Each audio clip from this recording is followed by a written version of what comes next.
ndio maana tumekuwa na uhuru wa dhamiri. Awe ni mtu wa imani yoyote, uwe ni Muislamu, uwe sijui ni mlokole, uwe ni mtu gani, kama kuna jambo utalisikia ukahitaji kuelewa, tunatoa uhuru wa dhamiri. Unasogea, kuna kiti pale kiko wazi, unakaa, unapewa maiki, unauliza, tunaweza kujifunza pamoja. Kwa hiyo mtu asiwe na manunguniko katika moyo na kudhani ya kwamba tunazuia uhuru wa dhamiri ya mtu kueleza kile ambacho au kuuliza kile alichokuwa anahitaji kukifahamu. Kwa hiyo kabla hatujaweza kuanza, nisomee kitabu cha Timotheo wa kwanza 2 na ule mstari wa kwanza, katika kitabu cha waraka wa kwanza wa Timotheo 2 na ule mstari wa kwanza. Kwa hiyo wote tunawakaribisha. Mungu aendelee kuwa pamoja nanyi, mnaposikia maneno haya yakaweze kuwa mbegu njema katika maisha yenu, na hatimaye siku moja yakawafanya mpate uzima milele. Soma kama umefika. Katika kitabu cha Timotheo ya kwanza 2 fungu lake la kwanza, mwalimu nisome kama ilivyoandikwa. Barikiwa. Basi kabla ya mambo yote, nataka dua na sala na maombezi na shukrani zifanyike kwa ajili ya watu wote. Kwa hiyo Mungu anahitaji kabla ya mambo yote, na nimekuwa nikiwakumbusha watu wa maeneo haya, kabla ya mambo yote usitoke nyumbani kwako kama ndege, kama kuku. Kisikia tu kuku zimewika, sasa wewe unatoka kama huo uhai unaokufanya utoke nje ni wa kwako. Lazima utafakari, rudi na umshukuru Mungu kwanza. Kabla ya mambo yote, Mungu anataka dua na sala na maombezi na shukrani zifanyike kwa ajili ya watu wote. Kwa hiyo tabia ya kutoka kama ndege ni tabia ambayo haimrudishi Mungu tukufu. Unapopambazuka, shukuru Mungu kwa kukulinda, alafu muombe ni baraka unapoingia katika shughuli zako, na yeye atakufanikishia. Lakini katika kuomba, Mungu ana maelekezo. Mungu hajawahi kumwacha mwanadamu katika ibada pasipo kumpa maelekezo ajiamulie mwenyewe. Hapana, Mungu ana utaratibu. Hata alipokuwa anatoa ibada yake kwa wana wa Israeli, aliwapa utaratibu. Tusomee kitabu cha Warumi 9, anza mstari wa 4. Mungu ni wa utaratibu. Hawezi akafanya jambo alafu wakuachie wewe uingize akili yako humo. Hapana, Mungu anatoa maelekezo ni nini anachokitaji katika ibada. Soma kama fika. Katika kitabu cha Warumi 9 fungu lake la 4. Barikiwa. Nasomeka hivi mwalimu. Twende. Ambao ni wa Israeli nini? Wenye mwili, anasema ni wa Israeli wenye maagano na kupewa Torati na ibada ya Mungu na ahadi zake. Asante. Kwa hiyo tunaambiwa ya kwamba Mungu alipokuwa anawachagua wana wa Israeli kama watu wake, si leo. Mungu alipokuwa anawachagua wana wa Israeli ili waweze kuwa watu wake, tunaambiwa ya kwamba aliwapatia Torati, akawapatia maagano, akawapatia na ibada. Kwa hiyo Mungu hakuwaacha ibada wajifanyie kama wanavyofikiria wao wenyewe. Ndivyo utaratibu wa Mungu umeendelea kuwa hata leo. Mungu anahitaji tumwendee tuweze kumwomba, lakini ametoa utaratibu, na huo utaratibu anasemaje? Tusomee kitabu cha Luka 22, anza mstari wa 41. Kitabu cha Luka 22 na ule mstari wa 41. Katika kitabu cha Luka 22:41, mwalimu nisome kama ilivyoandikwa. Barikiwa. 41 inasema, anasemaje? Mwenyewe akajitenga nao kama kiasi cha kutupa jiwe. Tunapewa habari za Kristo. Anasema mwenyewe akajitenga nao kiasi cha kutupa jiwe, akapiga magoti akaomba. Akafanyaje? Akaomba.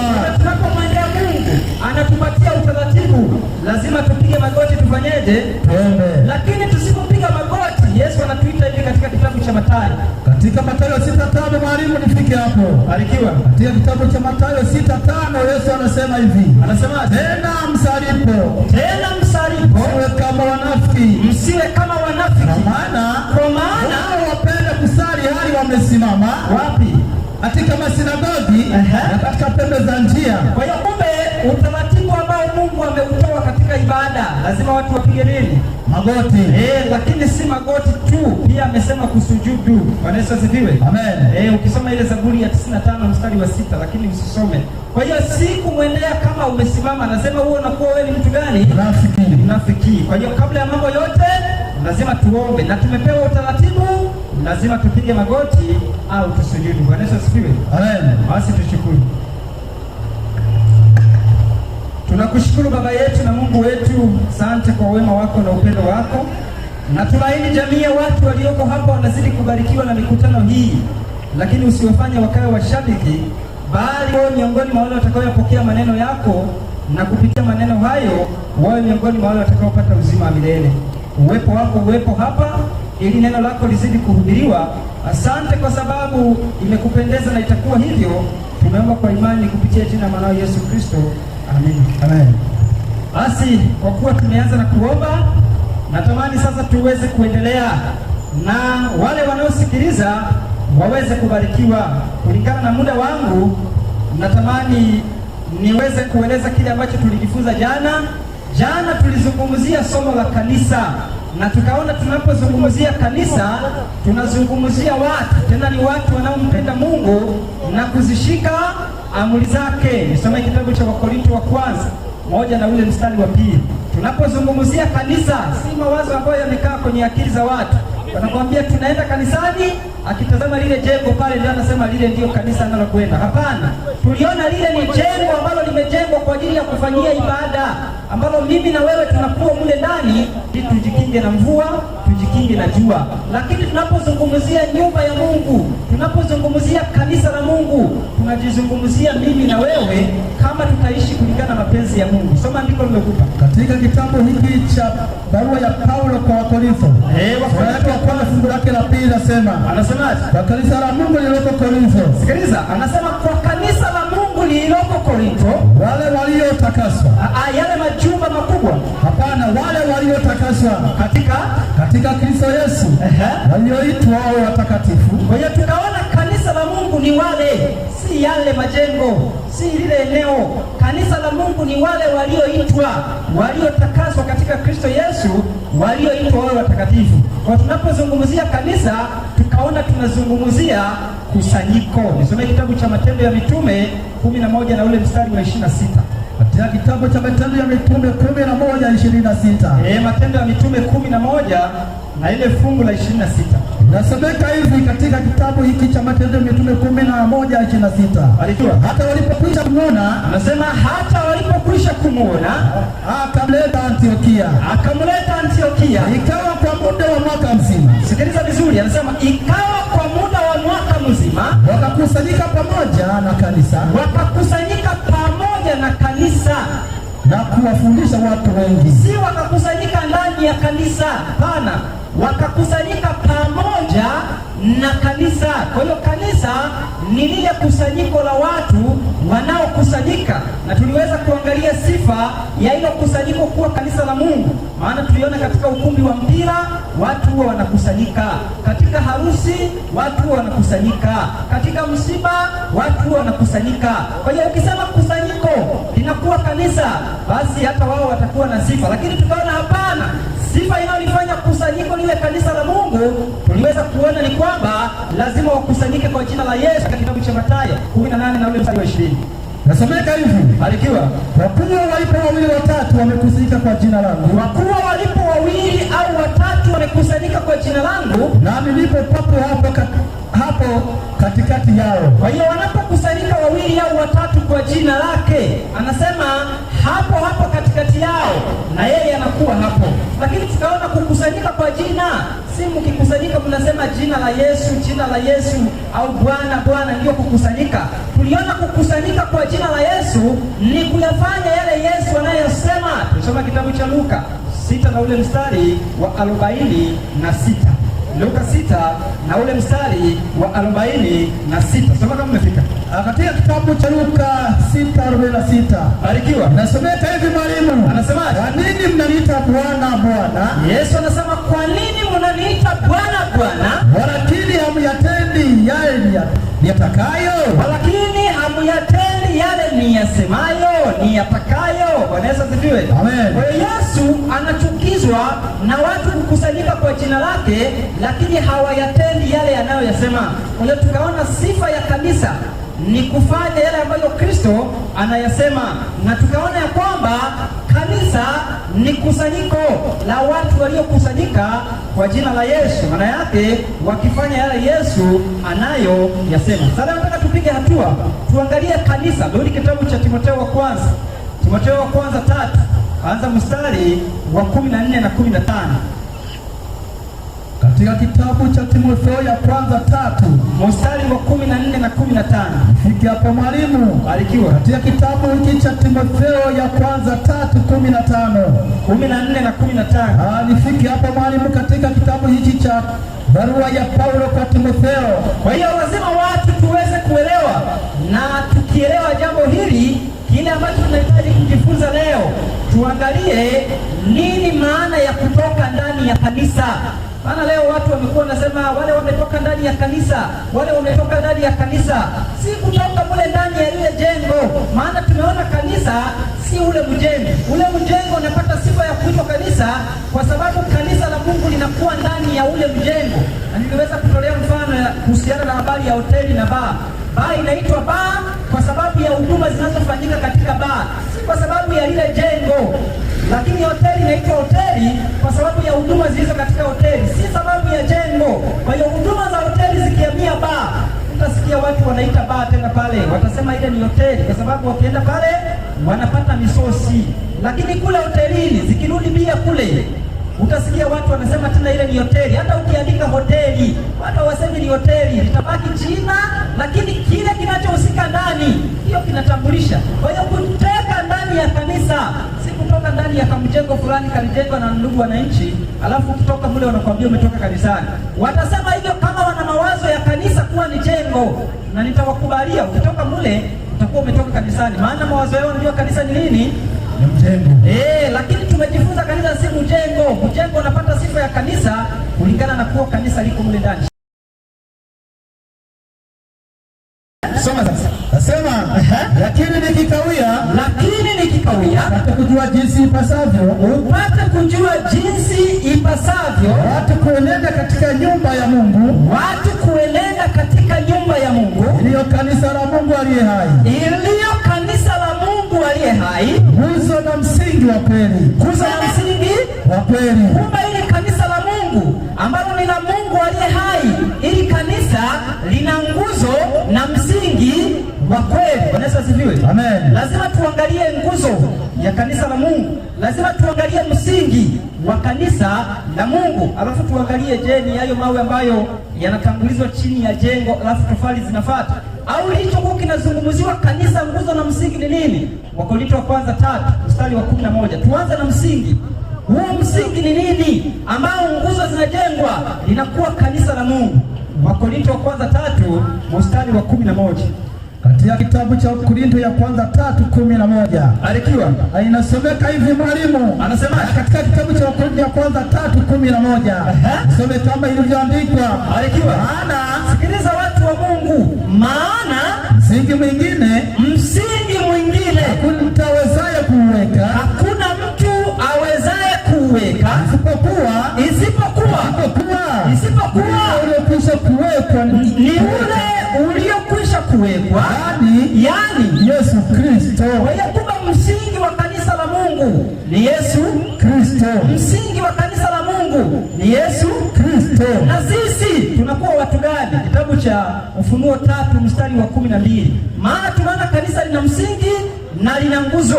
Tumeona msingi ni Yesu Kristo, lazima tuone nguzo zinazopaswa kujenga juu ya huo msingi, alafu tuone ni mabati, matofali, mawe na simenti. Soma kama umefika. Katika kitabu cha Ufunuo 3:12 anasema andiko kusema, twende, yeye ashindaye nitamfanya kuwa nguzo. Wapi? Katika hekalu la Mungu wangu. Kumbe yule atakayeshinda anafanya kuwa nini? Kuwa nguzo. Alafu Kristo anakuwa nini? Msingi. Katika lugha nyingine amezungumzia kama mawe. Waraka wa kwanza wa Petro 2 mstari wa 5.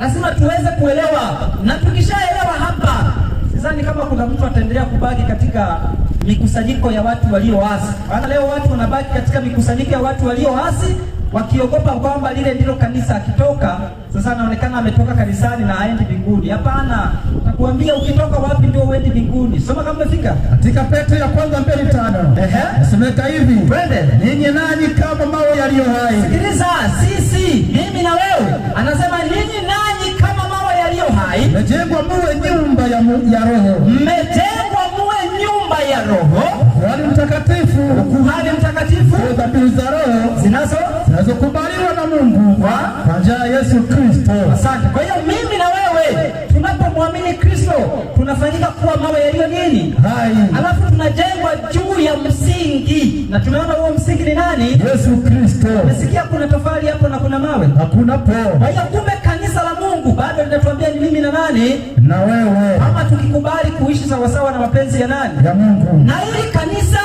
tunalozungumzia, kanisa la Mungu, halijaanza leo wala jana. Bwana Yesu asifiwe. Amina. Kanisa la Mungu limekuwa tangu Adamu. Hebu nisomee kitabu cha Mathayo 19 anza mstari wa 4. Kanisa la Mungu limekuwepo tangu Adamu, si limekuwepo kuanzia juzi hapa. Hapana.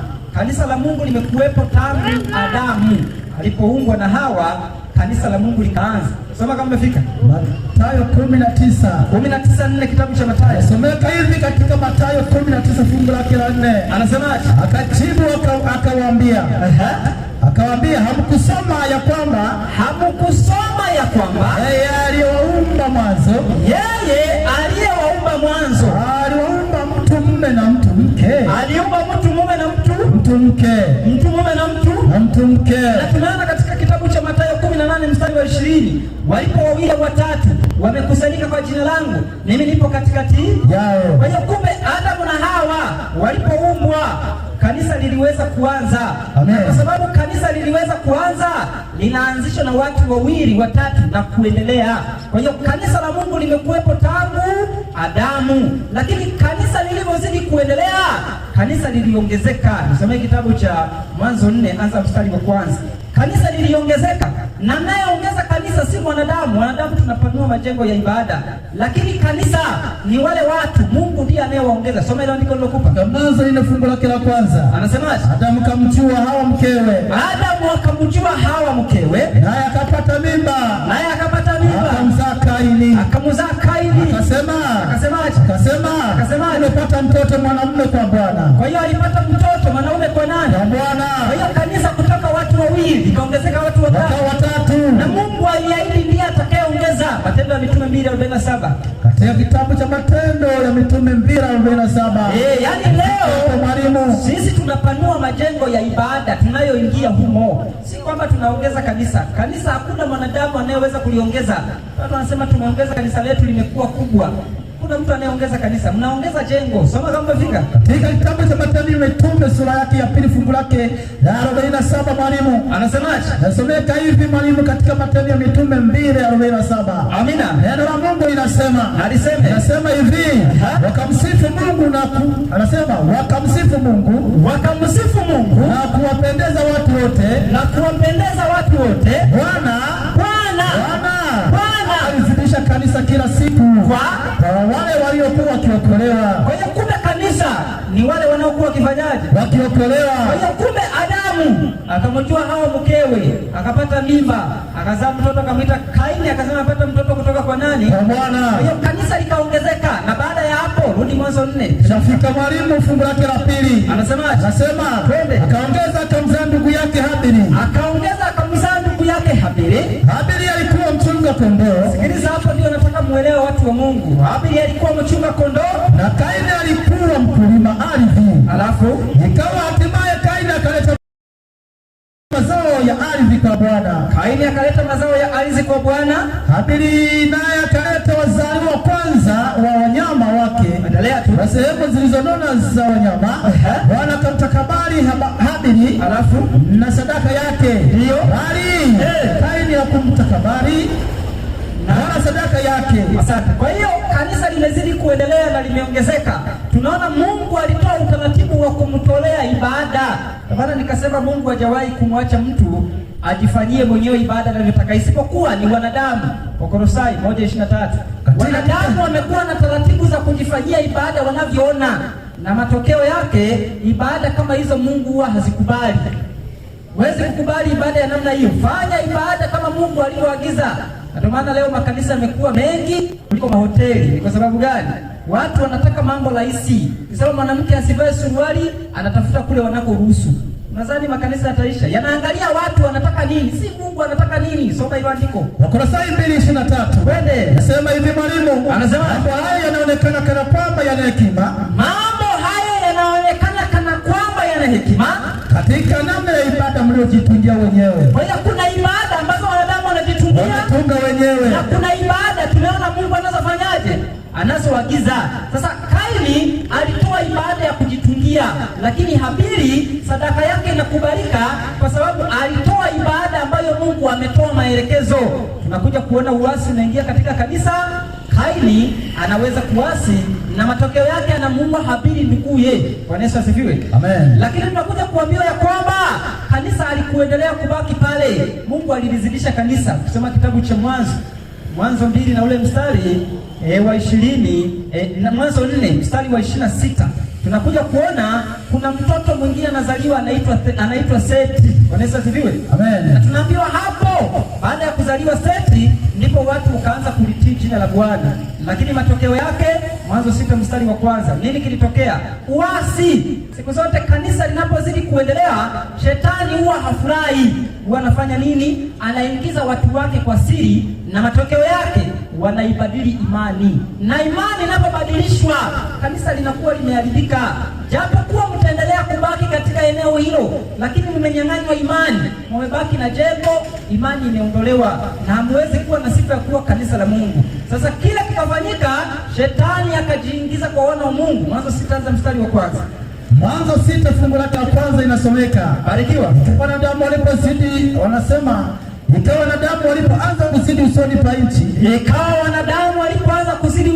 nchi, wana wa kike walizaliwa kwao. Napewa habari kwamba wana wa kike walizaliwa kwao.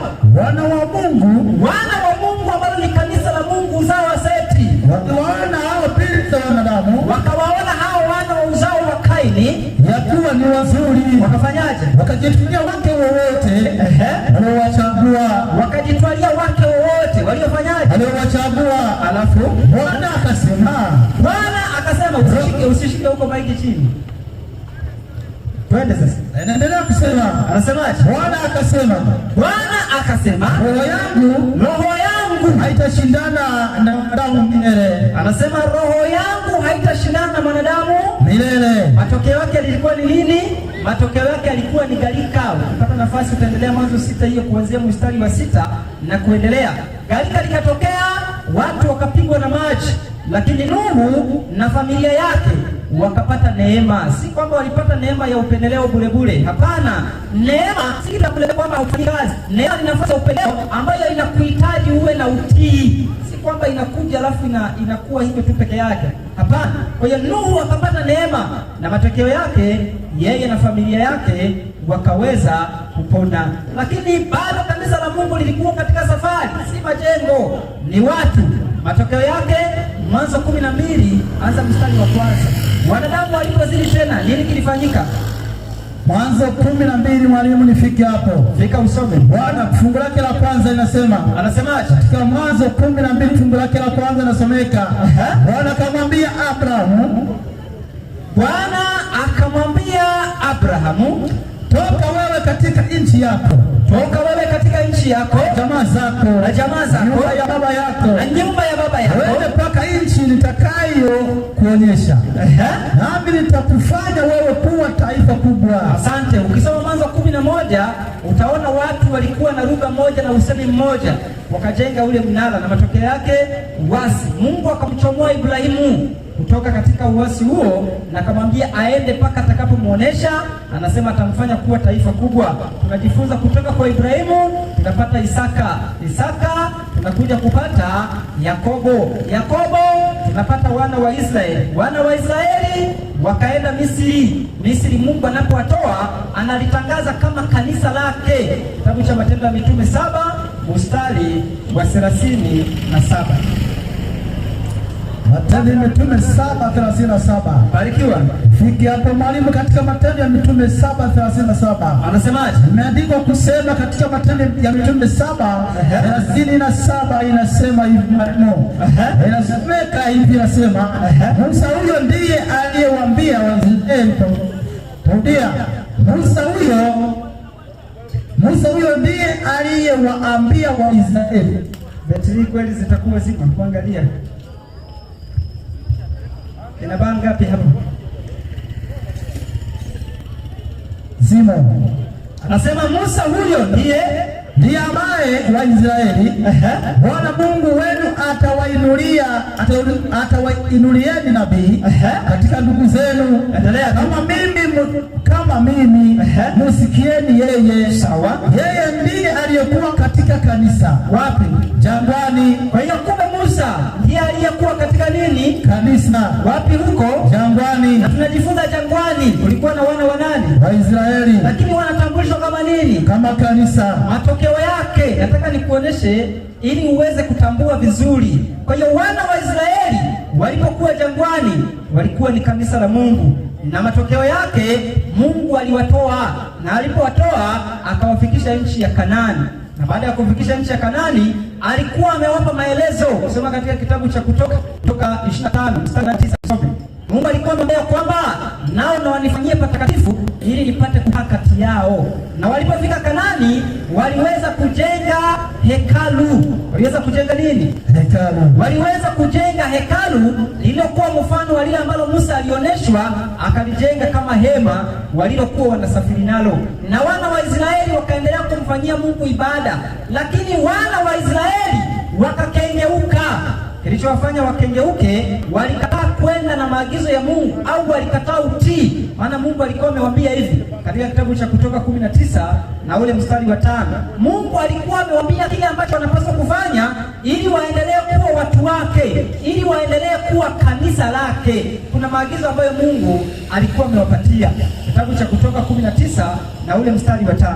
Nasema Kutoka 19 fungu lake la 5. Anasema, sasa basi ikiwa mtaitii sauti yangu, Anasema kweli kweli na kulishika agano langu, hapo ndipo mtakapokuwa tunu kwangu kuliko makabila yote ya watu. Asante. Kwa hiyo kile ambacho kilifanya wana wa Israeli, ambacho kingewafanya wana wa Israeli waendelee kuwa tunu, waendelee kuwa watu wa Mungu, ni kusikiliza sauti ya nani? Ya Mungu, na kuyashika maagano yake. Lakini walipokengeuka, Yesu alipokuja alizungumza maneno haya katika kitabu cha Mathayo 23 na ule mstari wa 37. Yesu alikuja kuzungumza maneno haya baada ya wao kukengeuka, wakatumiwa maonyo, lakini matokeo yake walizidi kuwadhuru wale waliowatumia maonyo. Sema kama fika katika Mathayo 23 fungu la 37. Mwalimu nifike hapo. Barikiwa. Someka hivi Mathayo 23:37. Anasema neno la Mungu limeandikwa kusema, Yerusalemu, Yerusalemu, uwauaye manabii na kuwapiga kwa mawe wale waliotumwa kwako, ni mara ngapi nimetaka kukukusanya pamoja watoto wako kama vile kuku akusanyavyo vifaranga pamoja, lakini hukutaka. Endelea kusema, angalieni nyumba yenu imeachiwa ukiwa. Kwa hiyo wana wa Israeli baada ya kuonywa kwa muda mrefu, walituma kina Yeremia, walituma kina Isaya, lakini hawakuweza kutii. Walituma kina Ezekieli, hawakuweza kutii. Matokeo yake Yesu alipokuja aliwaambia, angalieni nyumba yenu mmeachiwa hali ya nini? Ya ukiwa. Hamtaniona tena mpaka mtakaposema amebarikiwa yeye ajaye kwa jina la nani? La Bwana. Na alipoambia hivyo, Yesu alikwenda kuanzisha kanisa lake. Bwana asifiwe. Amen. Kitabu cha Mathayo 16 mstari wa 18. Yesu baada ya kuacha Israeli waliendelea kubaki na majengo, watu wa Mungu. Si kwamba majengo yalibomolewa, waliendelea kubaki nayo, na matokeo yake mwaka wa 70 AD Tito Mrumi alikuja na kuliteketeza lile hekalu, lakini waliendelea kujenga visinagogi, hekalu vidogo vidogo walivyokuwa wakiendelea kufanyia ibada. Lakini Yesu baada ya kuwaacha na vile vihekalu vyao alisemaje? Katika kitabu cha Mathayo 16 mstari wa 18. Katika Mathayo 16:18 anasemaje? Inasomeka hivi, barikiwa. Nami nakuambia wewe ndiwe Petro, na juu ya mwamba huu nitalijenga kanisa langu. Sasa ulizani, kuna siku Yesu alichukua msumeno na nyundo akaenda kujenga kanisa? Hapana. Lakini kanisa lilokuwa analizungumzia tumeweza kuona ni watu ambao watakubali kufuata maagizo yake, watakubali kutii amri zake, watakubali kuishi sawa na mapenzi yake, hao ndiyo kanisa. Na tumeona wamefananishwa kama mawe yaliyo hai, tumeona wamefananishwa kama nguzo, na Kristo akijifananisha yeye kama msingi. Kwa hiyo kanisa la Mungu lilijengwa juu ya nini? Ya mwamba. Lilijengwa juu ya nini? Ya mwamba. Leo kuna watu wanawadanganya watu, wanawaambia mwamba ni Petro. Hakuna kitu kama hicho. Kanisa halijawahi kujengwa juu ya Petro. Kanisa lilijengwa juu ya mwamba, na mwamba si Petro. Mwamba ni nani? Wakorintho wa kwanza 14. Hakuna mwamba unaoitwa Petro. Petro hajawahi kuitwa mwamba. Hayo ni maneno ya uongo na hayapatikani katika maandiko. Kanisa limejengwa juu ya Kristo, ndiye msingi. Kanisa limejengwa juu ya Kristo, ndiye mwamba, si Petro. Petro hana umwamba wote. Soma tuone mwamba ni nani. Wakorintho wa kwanza 14 fungu lake la 4. Anasemaje? Wote wakanywa kinywaji kile kile cha Roho. Wote wakanywa kinywaji kile kile cha Roho. Kwa maana unywea mwamba wa Roho uliowafuata. Uliowafuata. Na mwamba ule. Rudia. Na mwamba ule. Rudia. Na mwamba ule. Na mwamba ule. Ulikuwa ni Kristo. Ulikuwa ni Petro. Ulikuwa ni Kristo. Ulikuwa ni Petro. Ulikuwa ni Kristo. Kwa hiyo kumbe mwamba tunaambiwa alikuwa ni nani? Kristo. Alafu Petro ni nani? Petro ni nani? Yohana 1 mstari wa 30 ngapi? Mstari wa 40 ngapi? 42. Katika kitabu cha Yohana 1:42 anasemaje? Inasomeka hivi, barikiwa. Akampeleka kwa Yesu. Sikiliza, Petro anatambulishwa kuwa ni nani? Akampeleka kwa Yesu. Naye Yesu akamtazama. Akasemaje? Akasema, twende. Wewe Simoni mwana wa Yohana. Wewe Simoni mwana wa Yohana. Nawe utaitwa Kefa. Asili yake nini? Petro au jiwe. Kwa hiyo mwamba ni nani?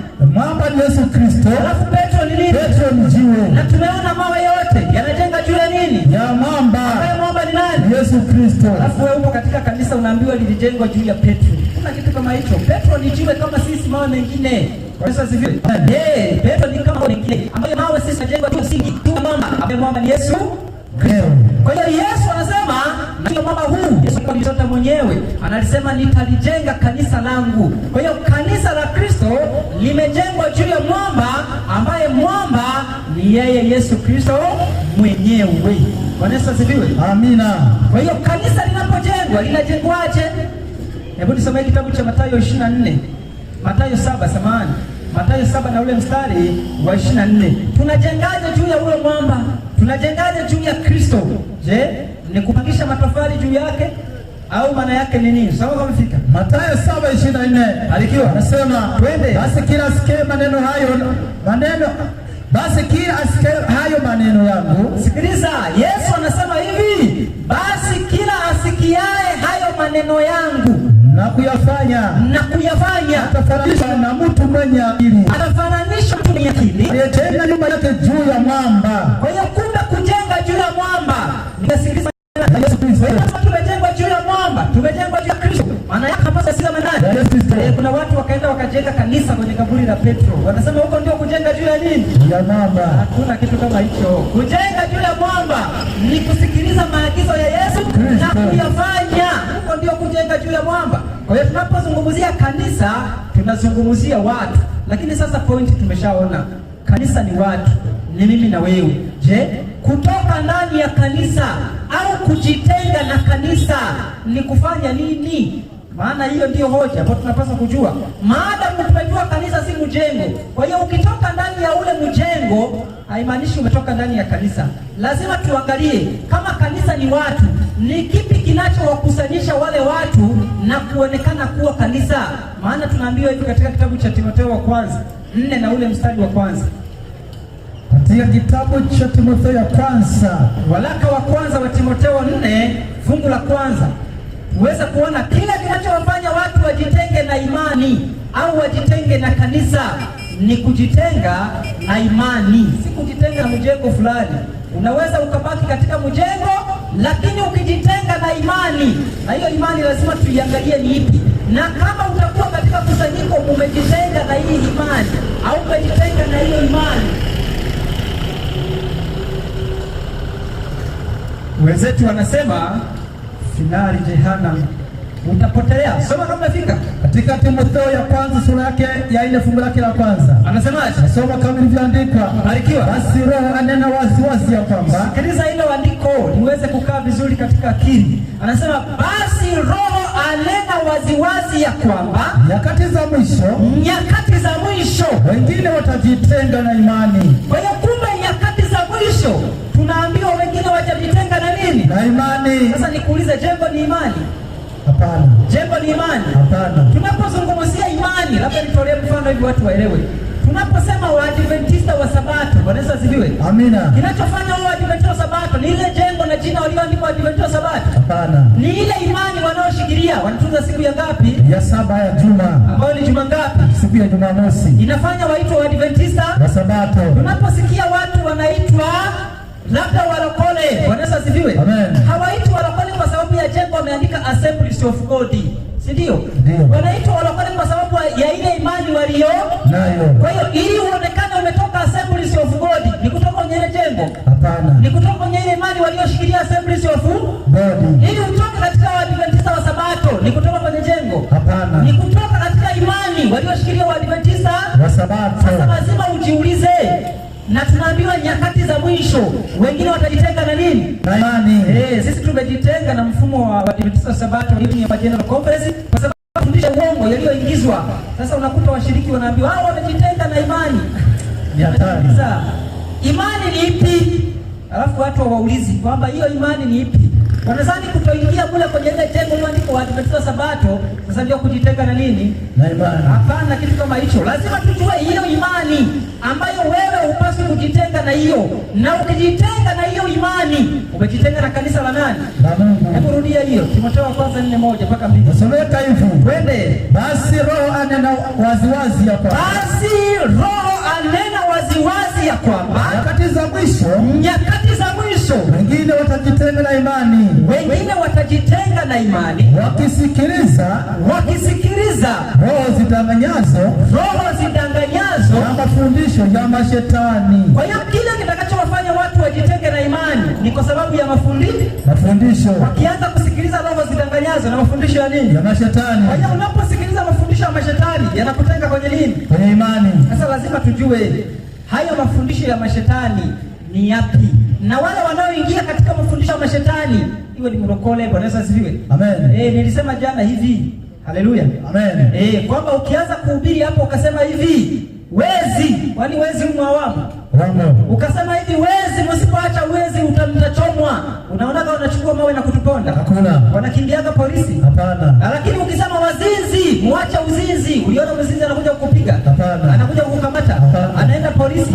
Lakini mafundisho ya uongo yaliyo katika imani ukiyasema huo wanafanyaje? Wanakwenda polisi. Soma kitabu cha Matendo ya Mitume 5:17. Katika Matendo ya Mitume 5:17. Na lazima tuseme kwa sababu leo shetani amehamia katika makanisa. Niliwaambia siku ile katika baa alishahama, maana wale alishawamiliki ni wako wake kabisa. Sasa hawezi kudili na wao, anatafuta wengine wapya. Sasa kashabishia makazi huko, na tuliambiwa kwamba nyakati za mwisho wengine watajitenga na nini? Na imani. Soma andiko hilo katika Matendo ya Mitume 5:29. 5:17. Nasoma 5:17, mwalimu, imeandikwa kusema. Anasema katika 5:17 Matendo ya Mitume imeandikwa hivi. Barikiwa. Akaondoka kuhani mkuu na wote waliokuwa pamoja naye. Hawa ndio wale wa madhehebu ya Masadukayo. Anasema hao waliondoka kuhani mkuu na aliokuwa nao ni waliokuwa watu wa nini? Wa madhehebu ya Masadukayo. Wakafanyaje? Wamejaa wivu. Alafu wakamkamata. Rudia. Wanasema wakawakamata mitume. Wakaweka ndani ya gereza. Ni wezi waliwakamata mitume? Hapana. Ni wazinzi? Hapana. Ni watu wa nini? Wa madhehebu ya Masadukayo. Ndio waliwakamata nani? Mitume. Ni kwa sababu gani wanawakamata? Kwani waliwatukana? Hapana. Ni kwa sababu walisema maneno waliokuwa wao wanafanyaje? Wanatenda. Kwa hiyo watu wanapoambiwa ukweli siku zote huwa wafurahi. Kwa Yesu asifiwe. Amen. Kwa hiyo kama utatambua umejitenga na imani, ambayo imani hii ukijitenga umeondoka katika kanisa la Mungu, fanya mapema kufanya matengenezo Yesu bado anakupenda na anatamani urudi katika imani ya kweli, ili uhesabiwe kuwa miongoni mwa wale watakaopata uzima wa milele. Lakini utakapokaidi kwa kudanganywa, aidha kwa kujidanganya mwenyewe, utapotea na hautapata uzima. Na Mungu tuliona hafla hii, Mungu ni wa upendo, anatamani wanadamu wote waweze kuokolewa. Kwa hiyo tunaambiwa nyakati za mwisho wengine watajitenga na nini? Na imani. Na kwa sababu watu watajitenga na imani, kuna jambo tunaambiwa katika Wakorinto wa pili 13 na ule mstari wa 5. Kitabu cha Wakorinto wa pili 13 na ule mstari wa 5. Katika kitabu cha Wakorinto wa pili 13 fungu lake la 3 inasomeka. Wakorinto wa pili 13 fungu la 5. 13:5 nasomeka. Barikiwa. Fungu lake la 5 anasema 13:5 anasema hivi. Jijaribuni wenyewe. Sikiliza, jijaribuni wenyewe kwamba mmekuwa katika imani. Kwamba mmekuwa katika imani. Jitisheni wenyewe. Asante. Kwa hiyo kitendo cha kuwa unapokuwa katika imani, napaswa kujijaribu wenyewe. Leo watu hawataki kujijaribu. Wataki kuchukua Biblia waanze kuangalia, je, nipo katika imani? Sikuwa ndani ya mjengo. Kama haupo katika imani, inabidi ufanye matengenezo. Haijalishi upo eneo gani. Kitendo ambacho kitakufanya uendelee kubaki katika kanisa la Mungu ni kubaki katika imani. Sasa ile imani ambayo ukiondoka katika hiyo, umeondoka katika kanisa la Mungu, hiyo imani ni ipi? Waraka wa kwanza wa Yohana 4 mstari waraka wa kwanza wa Yohana 5 mstari wa 4.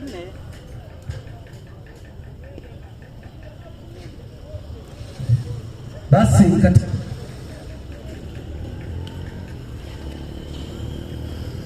kile kidude kitakuwa kimeishiwa chaji, kakichomeke cha maiki.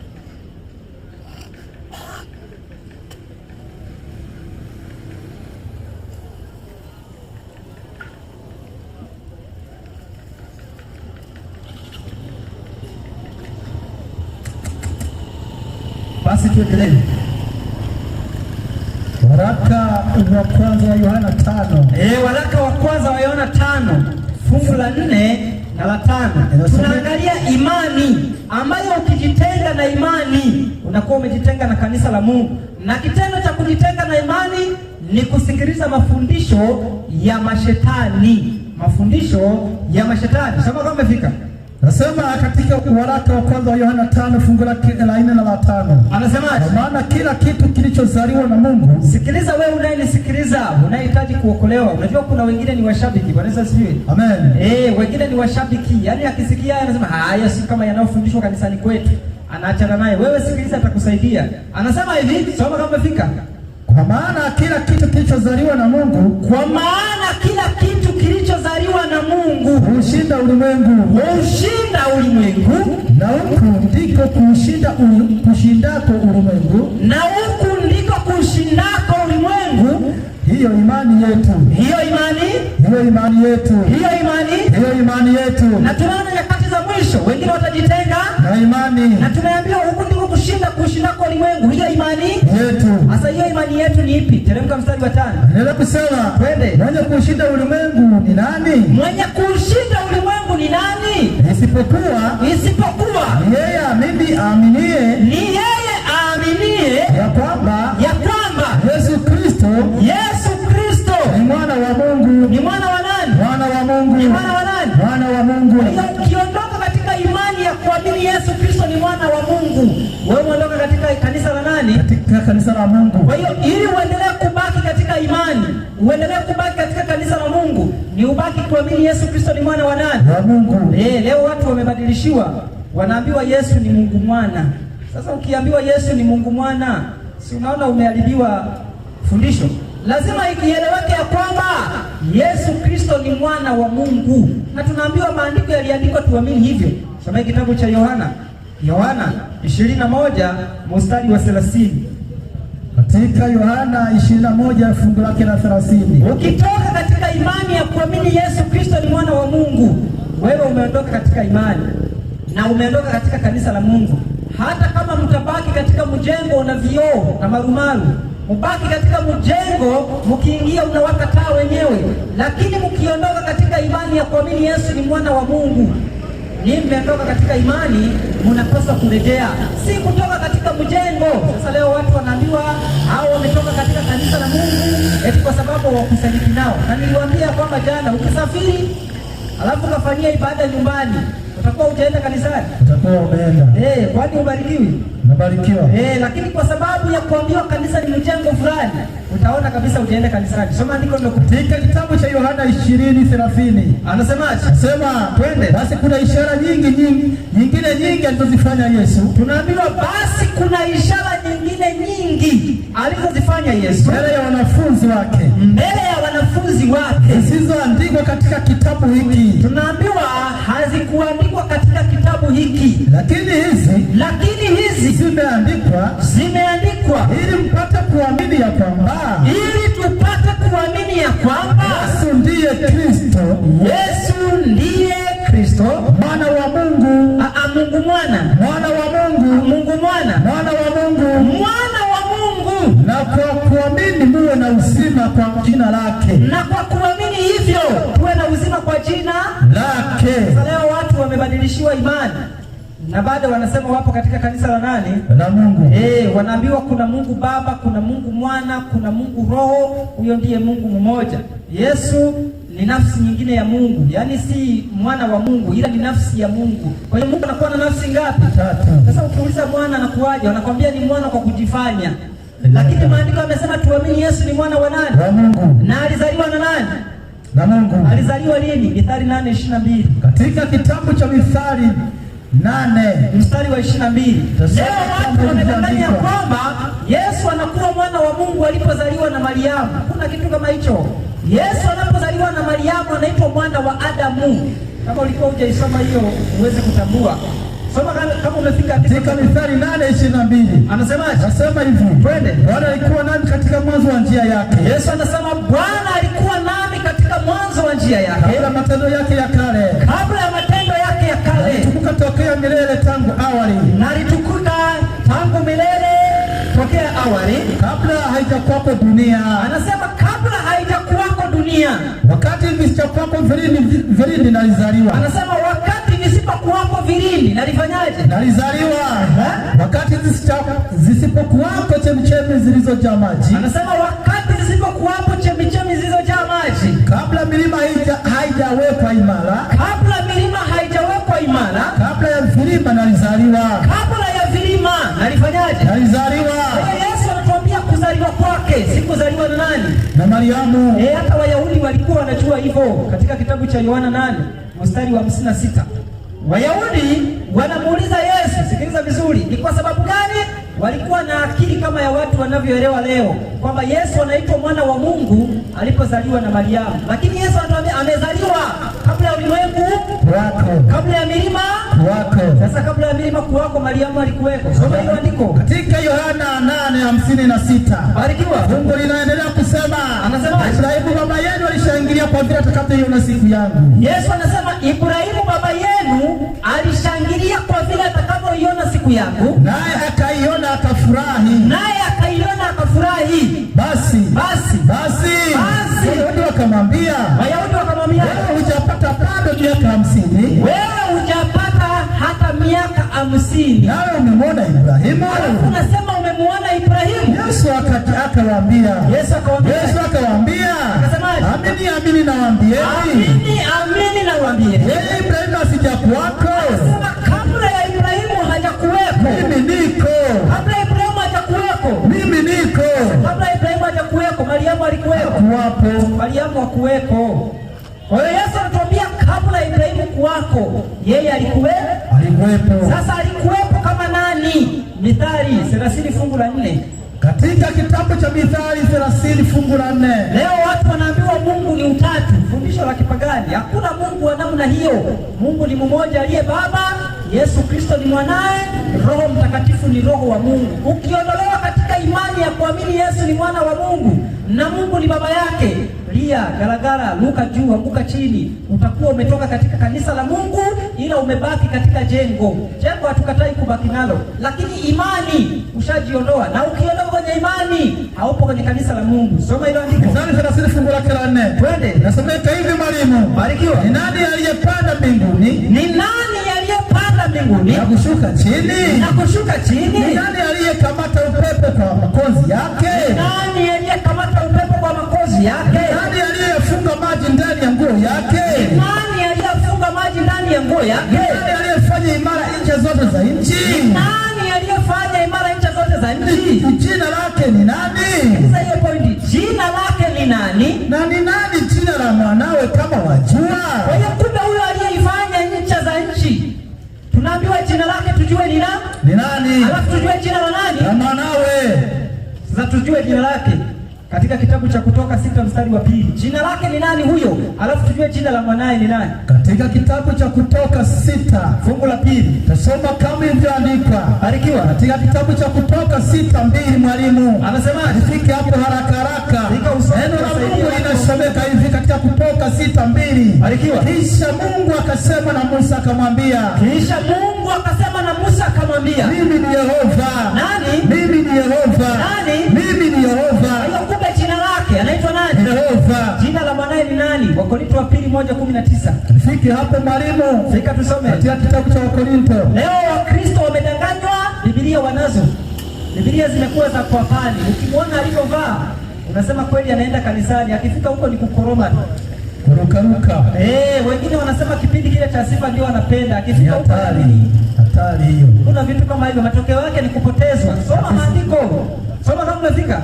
Mwalimu, Wakorintho ya kwanza. Wakorintho wa pili 1:19. Tasoma katika Wakorintho ya pili 1:19. Wakisikia haya wanasema hawa nao ni watu gani?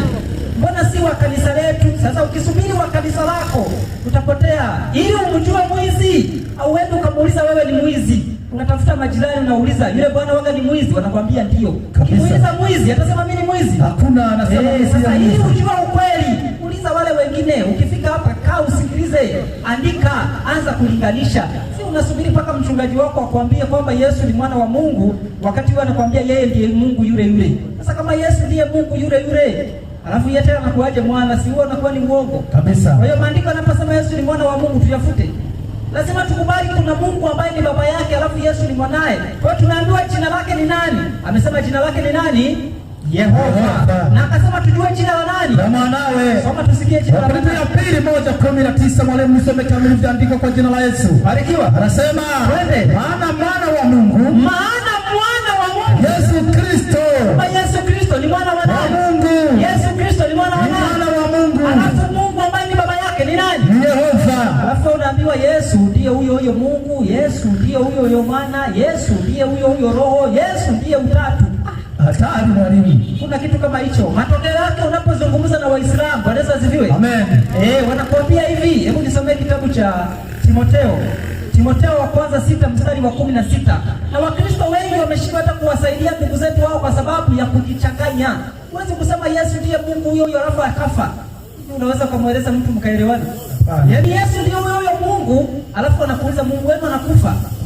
Najibu Mungu. Sasa hiyo Timotheo wa kwanza 6 1:16. Timotheo wa kwanza 6:16. Ndio, Timotheo ya kwanza 6:16 mwalimu. Twende. Nifike hapo sasa nisome kwa makini. Anasema ni katika kitabu cha Timotheo ya kwanza 6:16. Anasema inasomeka hivi kwa uzuri kabisa mwalimu.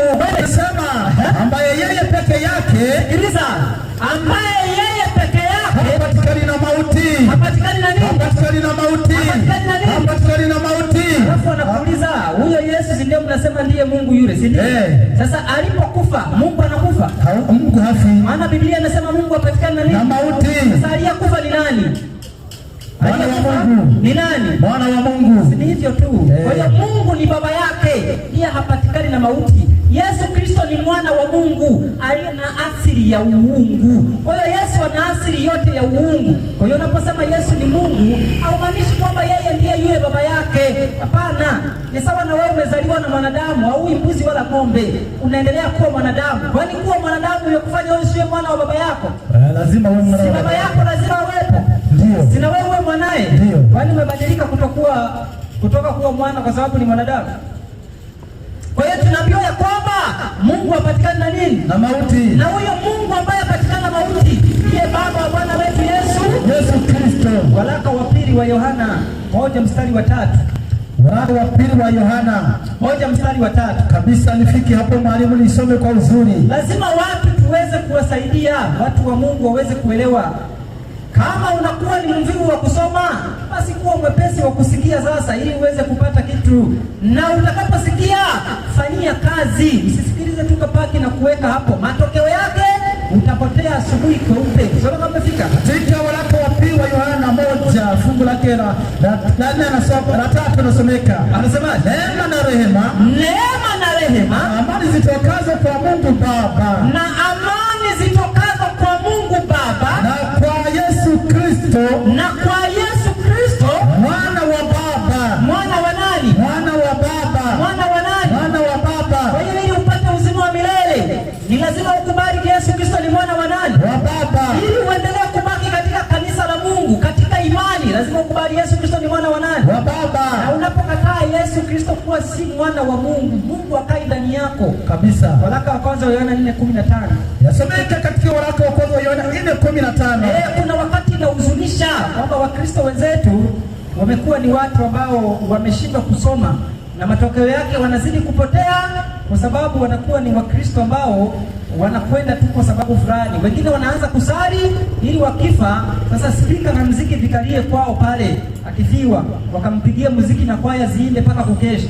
Wengine wanakuwa ni Wakristo kwa sababu wao wanachangiwa, wakipata misiba sasa michango inapelekwa, si kwa sababu wanataka kwenda mbinguni. Na hao ndio wamekuwa wadanganywaji wengi, kwa sababu hawasomi. Soma hiyo andiko lokupa. Soma kwa jina la Yesu katika kitabu cha waraka wa kwanza wa Yohana kwa watu wote, sura yake 4 fungu lake la 15. Mwalimu, inameandikwa kusema, barikiwa kila akilie ya kuwa Yesu ni mwana wa Mungu. Hebu rudia tena. Kila akilie ya kuwa Yesu ni mwana wa Mungu. Kila akilie ya kuwa Yesu ni mwana wa Mungu, Mungu hukaa ndani yake. Kwa hiyo kinyume chake, asiyekiri Yesu ni mwana wa Mungu, nani anayekaa ndani yake? Shetani. Si Mungu. Yaani Mungu asipokaa ndani yako usifaa. Shetani anakaa ndani yako kabisa. Na atakaa ndani yako kwa sababu gani? Ukikataa kuamini Yesu Kristo ni mwana wa nani? Wa Mungu. Na Yesu ametuambia alikuwepo kabla ya ulimwengu wako. Alikuwa ni nani? Kitabu cha Yohana 17:5. Katika Yohana 17:5. Wengine wanasema Yesu alipokuwepo kabla ya ulimwengu kuwako, yeye alikuwa ndiye Mungu, na alipokuja katika ulimwengu alijibadilisha akawa mwana. Mungu badiliki. Tumuulize Yesu mwenyewe anasemaje. 17:5 kitabu cha Yohana. Nasomeka hivi. Twende. Na sasa Baba, unitukuze mimi pamoja nawe. Wa utukufu ule. Pamoja nawe. Niliyokuwa nao pamoja nawe kabla ya ulimwengu kuwako. Kwa hiyo kabla ya ulimwengu kuwako Yesu alikuwa pamoja na nani? Na Baba yake. Leo kuna watu wanadanganywa, Wakristo wanadanganywa. Unajua Yesu kabla hajaja ulimwenguni, yeye ndiye aliyekuwa top, ndiye aliyekuwa Mungu. Sasa baadaye akajibadilisha akawa mwana, akaja huku. Lakini Yesu anasema ya kwamba kabla ya ulimwengu kuwako alikuwa pamoja na nani? Na Baba yake. Na tunaona Baba yake baada ya dhambi kuingia katika ulimwengu, Mungu alimtuma nani? Mwanawe. Wagalatia 4:4.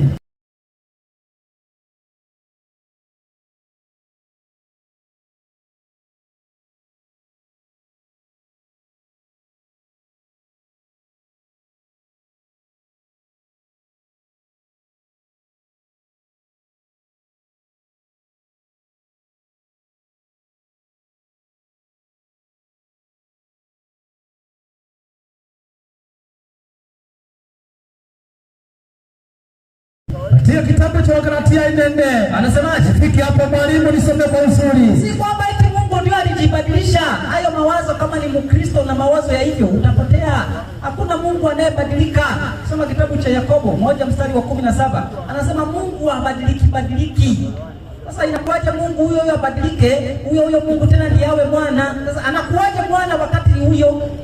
Unaona ni kitu ambacho hakiwezekani. Soma andiko lokupa. Katika Galatia 4 fungu lake la 4. Twende. Anasema hivi. Anasema hata ulipowadia utimilifu wa wakati. Sikiliza, hata ulipowadia utimilifu wa wakati, Mungu alimtuma mwanawe. Nani alimtuma mwanawe? Mungu. Alimtuma nani? Mungu alimtuma mwanawe. Si kwamba Mungu alikuja akajibadilisha. Hakuna, Mungu alimtuma mwanawe. Au unasoma vibaya? Hebu rudia. Tarudia kwa uzuri kabisa mwalimu. Twende. Anasema hivi. Hata ulipowadia utimilifu wa wakati. Hata ulipowadia utimilifu wa wakati. Mungu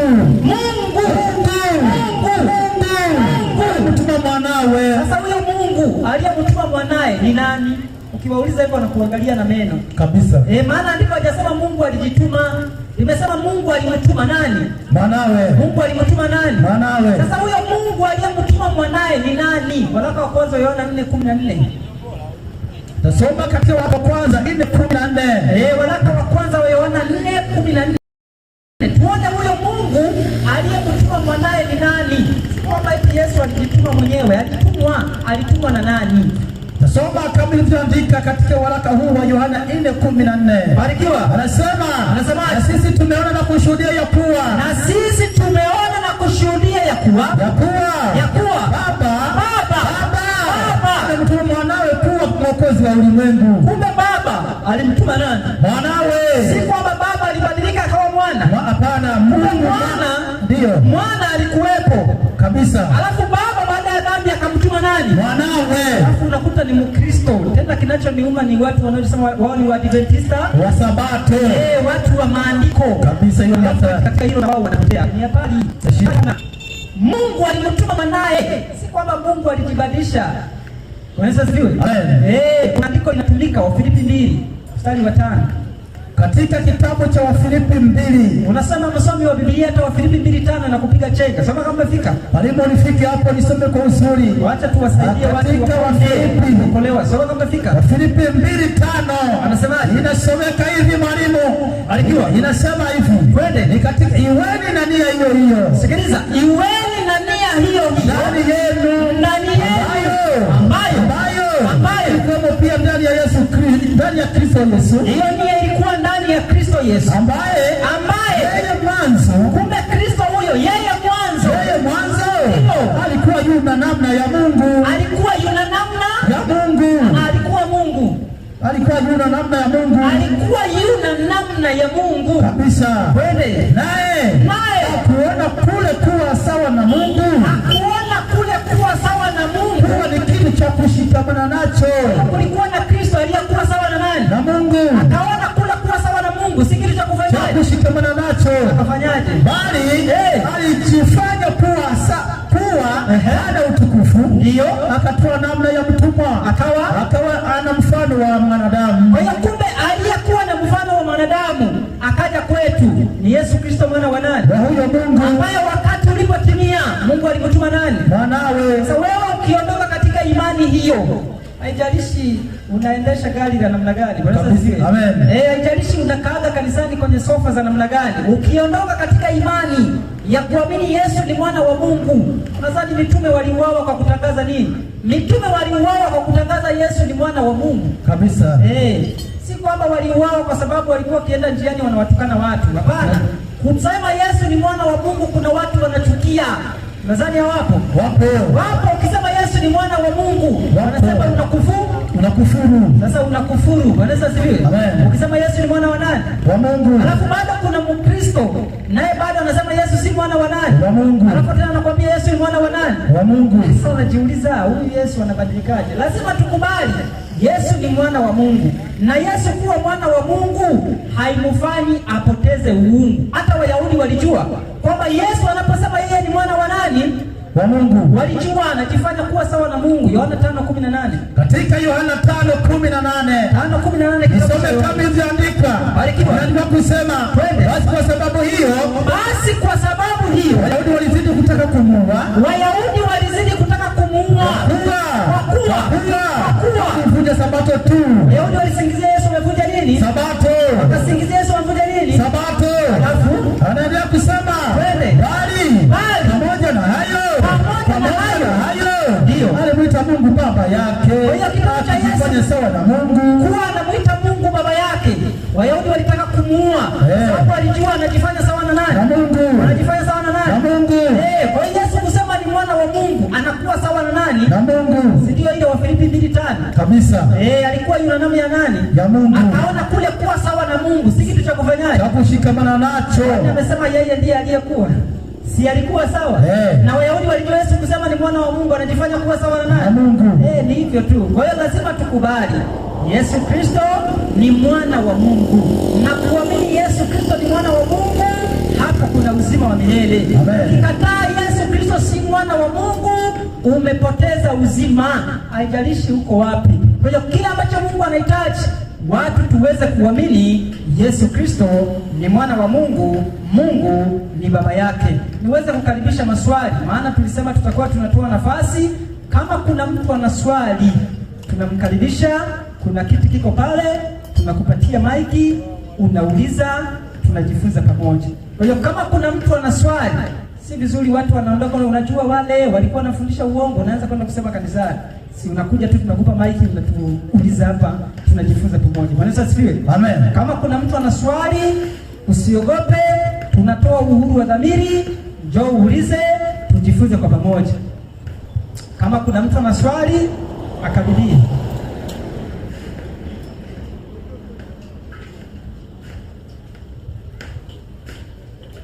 Basi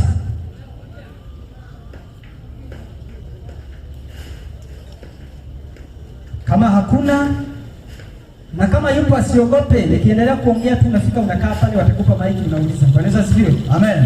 Kwa hiyo tumeona hiyo ndiyo imani ya kweli, na Wakristo wa leo wamebadilishiwa imani. Hiyo hatuwezi kuogopa, tutasema mchana kweupe. Wakristo wengi wamebadilishiwa imani. Kwa sababu gani? Ukiwauliza Mungu ni nani, wanakwambia ni Yesu. Kwa nini sivyo? Alafu ukiwauliza mwana ni nani, wanakwambia ni Yesu. Ndio unajiuliza hatari. Yaani huyo ndiye mwana, alafu huyo ndiye baba na ndiye Mungu. Hapana, lazima tukubali. Sasa nimalizie. Unajua tukisema hivyo watu wanasema wale wanakataa Yesu si nani? Si Mungu. Wanasema Yesu si Mungu. Mwalimu ameliweka vizuri. Hebu nisome kitabu cha Yohana 5:43. Yesu anasema katika Yohana 5:43. Twende. Some kama ilivyoandikwa kwa jina la Yesu. Barikiwa. Yesu anasema mimi nimekuja kwa jina la Baba yangu. Yesu anasema mimi nimekuja kwa jina la nani? La Baba yangu. Baba yake ni nani? Yehova. Alafu Yesu ukimwita Yehova anakataa? Hapaweza kakataa. Kwa sababu amekuja kwa jina la nani? Kwa jina la Baba yake. Sasa yeye ndiye amekuwa yule? Hapana. Si hivyo tu. Baba yake anaitwa Mungu. Na Yesu amesema amekuja kwa jina la nani? La Baba yake. Ukimwita Mungu unakosea? Hakuna.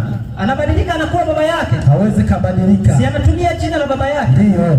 Ni kama vile mimi naitwa Gaston Marco Weja. Unaweza sijui? Amen. Kwani nikiitwa Marco nitakataa? Hawezi kukataa. Lakini Marco akiwepo hapo hapo mtu akaita Marco nitaitika? Hapana. Ataitika Marco mwenye jina. Kabisa. Si ndio hivyo? Amen. Nakwambia sasa ukisema Yesu ni Mungu na baba yake ni Mungu, si kunakuwa na Mungu wawili?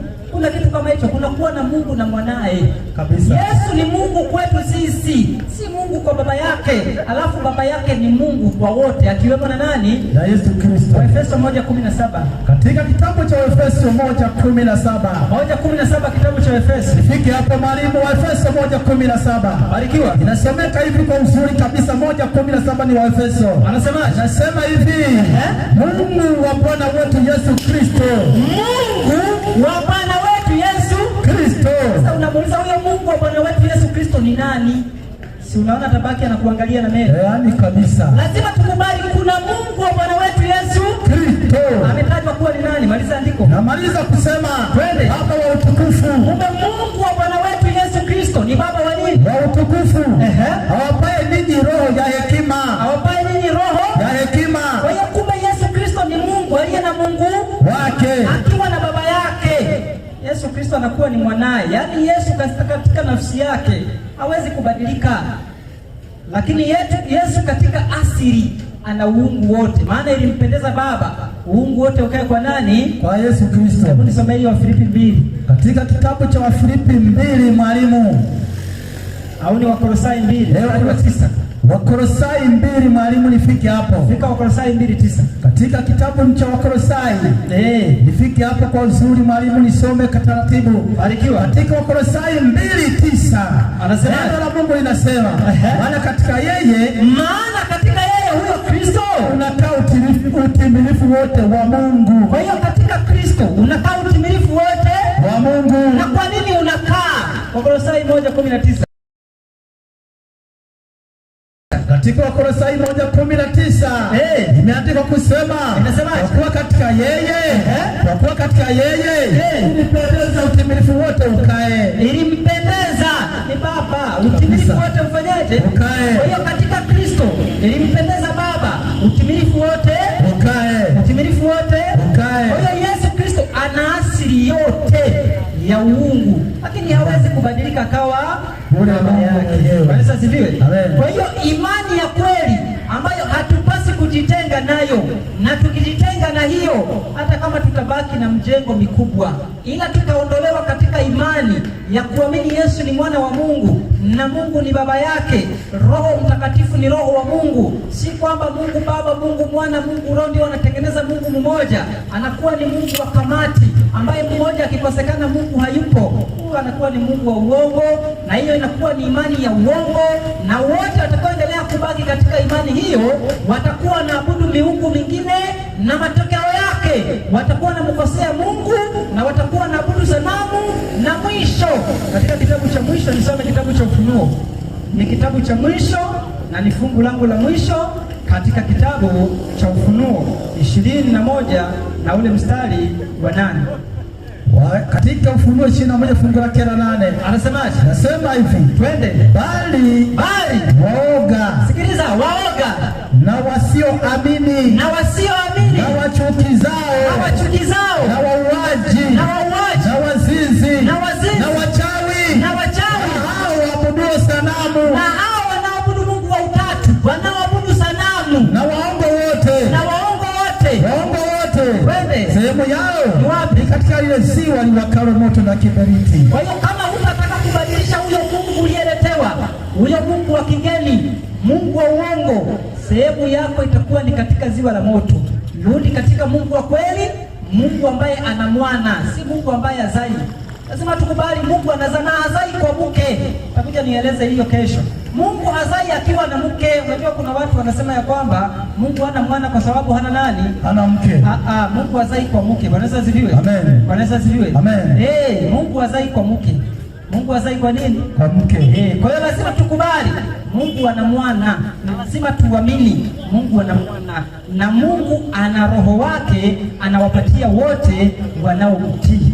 Basi kwa sababu watu wameweza kusikiliza kile ambacho tumeweza kujifunza, Mungu awabariki nyote ambao mmeweza kusikia, na Mungu awajalie siku moja mkaweze kufanya matengenezo na kukubali kuliamini neno la kweli, neno la Mungu ambalo Mungu amelitoa ili watoto wake waweze kusikia na kuamini na kupona, waondoke katika miungu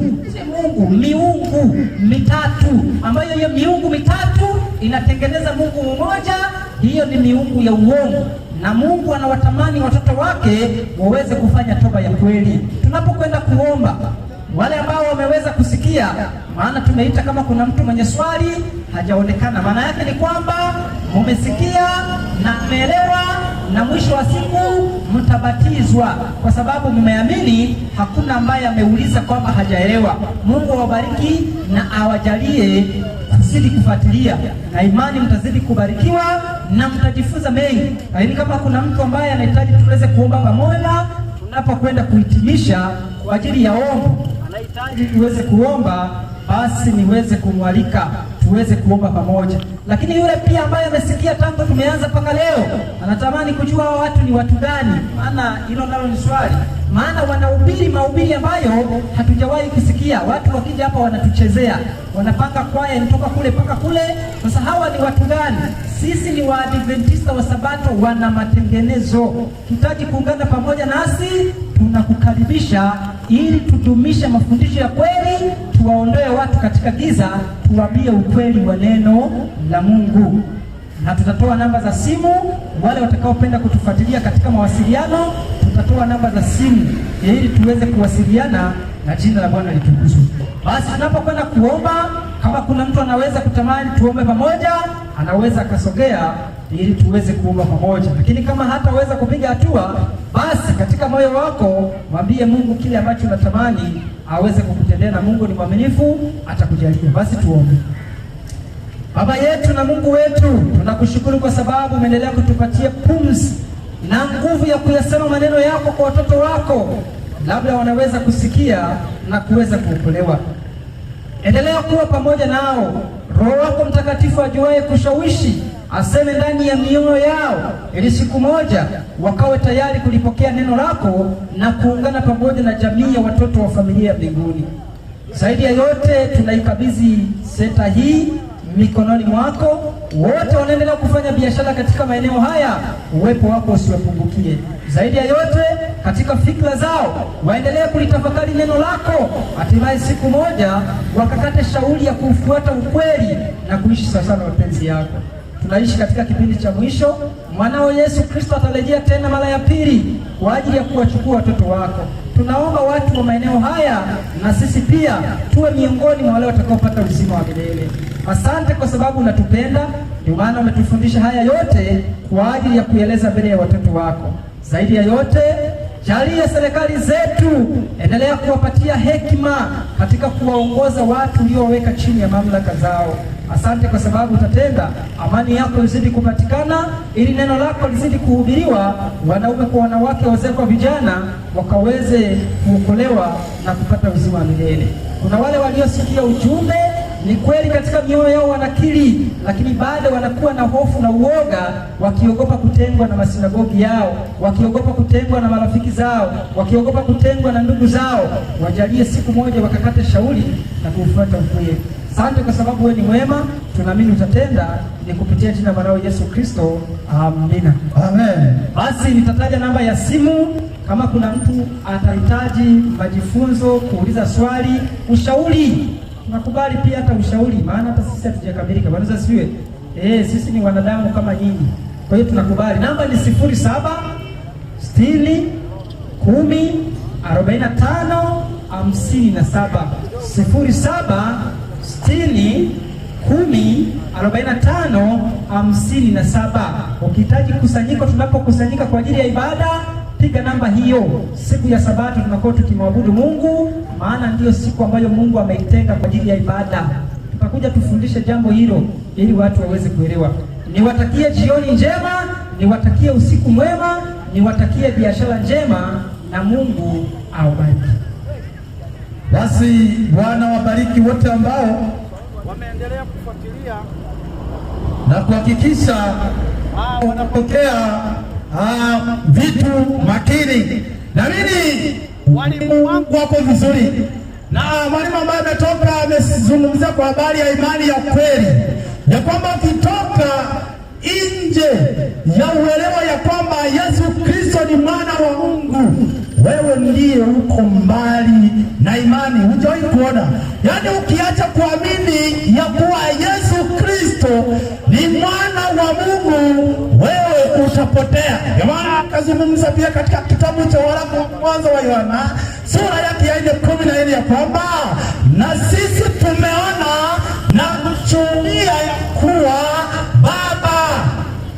Na mimi hata wewe unatulia akili vizuri, wewe unamwita Baba jana, maana Baba amemtuma mwana kuwa mwokozi wa ulimwengu. Kwa hiyo Mungu anatamani katika mji huu wote waamini katika mwana, si katika Mungu mwana.